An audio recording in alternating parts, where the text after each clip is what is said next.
People say Africans lose themselves when they travel abroad, but what happened in Philadelphia tells a completely different story.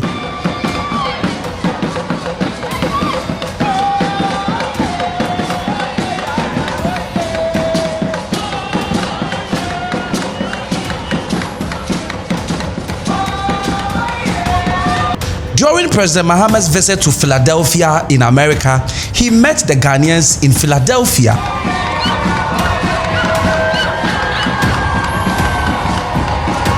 And there, he was welcomed by Ghanaians in Philadelphia, not with speeches, but with culture. And this wasn't small. In fact, President John Mahama attested to the fact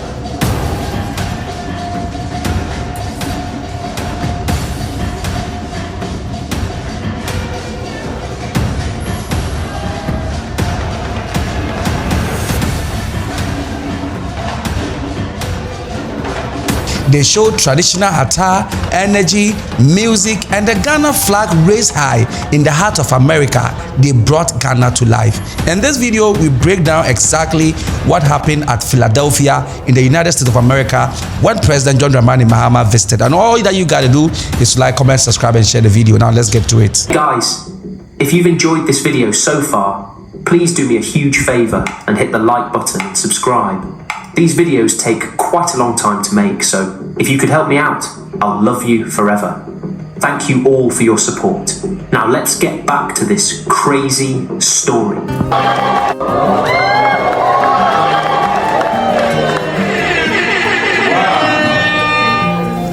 Ladies and gentlemen, but we all stand up. Let's all stand up. And welcome His Excellency himself, President of the Republic of Ghana, himself, John Mahama.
So while the world was watching UN in New York, President John Mahama was 90 miles away in Philadelphia, facing a room full of Ghanaians with some very tough questions, from the chaos of the 2026 security recruitment to a mysterious degree withdrawal at the Lincoln University.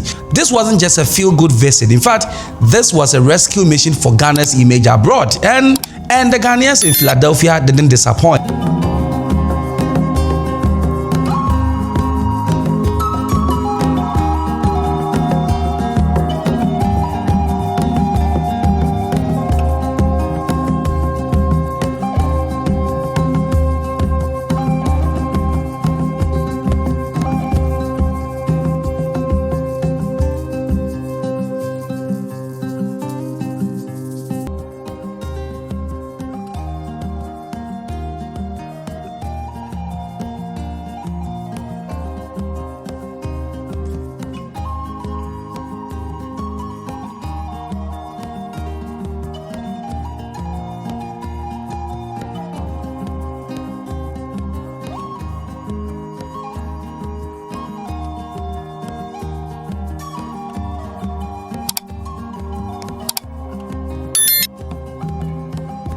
In fact, the MC for the day was Ghanaian-American actor and comedian Michael Blankson, and he actually cracked the ribs of the people.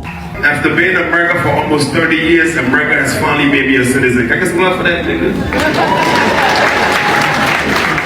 30 years.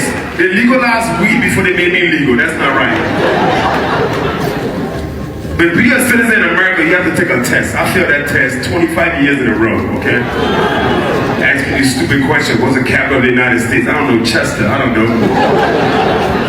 They asked me when it's Labor Day. I said Monday to Friday. That's right. They said, who wrote the Declaration of Independence? Kendrick Lamar. I don't know. They asked me where did John F. Kennedy get shot at. I said North Philly. Okay, that's They asked me to sing the national anthem. I said the Star Spangled Banner. I said, listen, Americans don't know it, okay? I was like, okay, I'll try it out. Oh, see, can't you see? See? By that starlight, light. Wow, this is like a Wakanda Forever movie right there. Who's in the house? I heard Ghana is here. Ghana, where you at?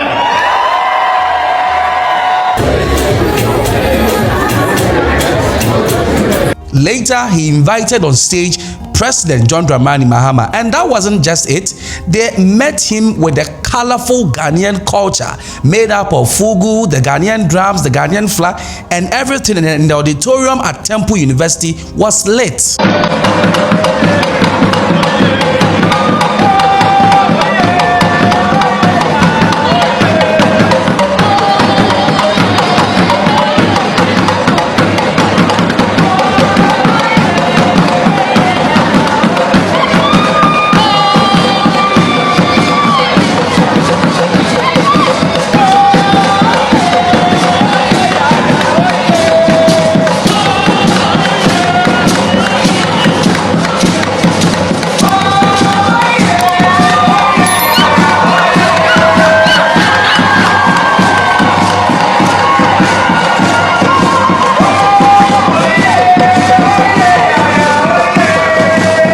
So President John Mahama talked about, the Lincoln University honorary doctorate degree, which he was supposed to honor but was later dropped because they said that people have filed motion that Ghana doesn't support LGBTQ and that they can't give him their honorary doctorate degree.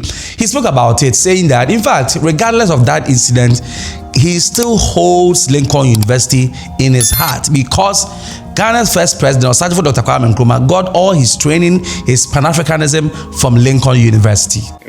Lincoln University invited us. And I want to say that there's a historic link between Ghana and Pennsylvania. There's a historic link between Ghana and Lincoln University. Whatever disagreements have come up, for me, Lincoln University holds a special place in my heart.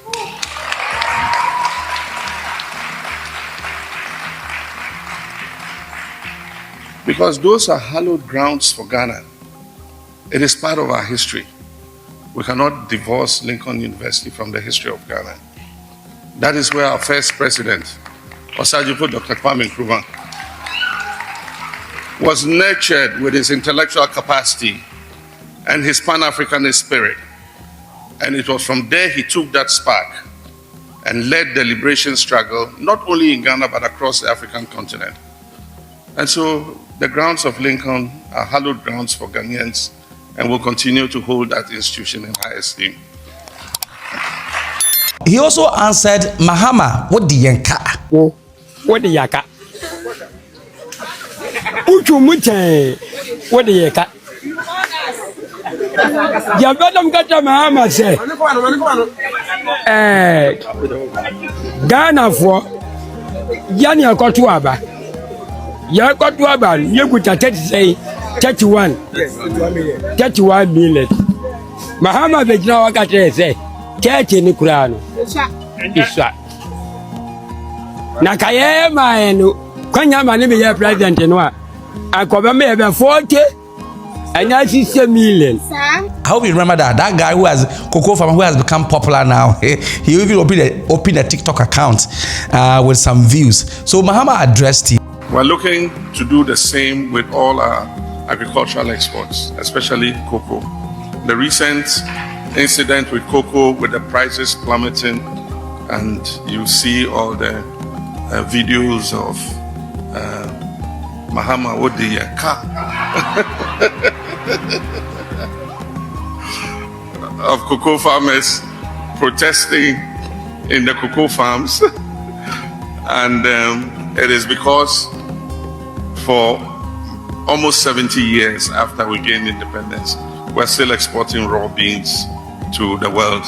I believe that what has happened in the international market should be a wake-up call for us, and that we must allocate more of our beans. And we're taking the first step to doing that because we're changing the financing model. Before, we got the traders and others who buy the cocoa to advance the money for us to buy the cocoa from our farmers.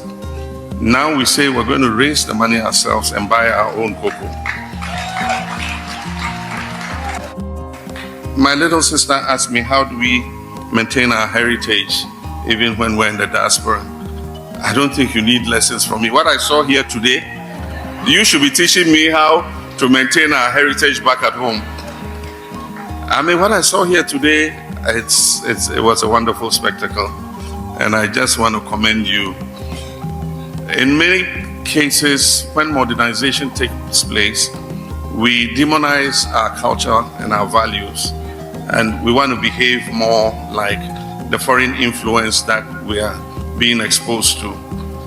But I believe that we are defined by our culture. We are who we are because of our cultural identity. And so wherever you go, be proud to be an African. Be proud to be a Ghanaian. You know, one of the things everybody says about Kofi Annan, he was one of the longest Ghanaians who stayed in the diaspora. It didn't change his accent. Today, somebody comes to America for 4 weeks. Can you take me to Kokomlemle?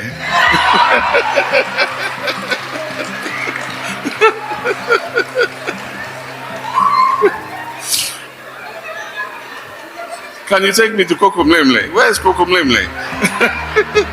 We have Kokomlemle and Adabraka, not Adabraka. Now, actually, this meeting was the start of the 90-day strategic arc with the World Cup coming to Philly this June. Mahama is pushing for a Ghana host city framework. He wants Ghanaian businesses, not just officials, to take over Philly. In fact, he is calling for a structured investment through the GIPC, but he wants the diaspora to own the means of production back home. So, you know what, President Mahama went to Philadelphia to calm the waters and set a new agenda. Now, for those of you in Philadelphia, do you think he was successful, or was this just a political Photoshop ahead of the World Cup? Let me know in the comment section what you think. If you experienced him, his speech, you were there in Philadelphia in America, well, how did you feel it? Do you think he really made any impact? Leave your comment in the comment section. It's a wrap for today.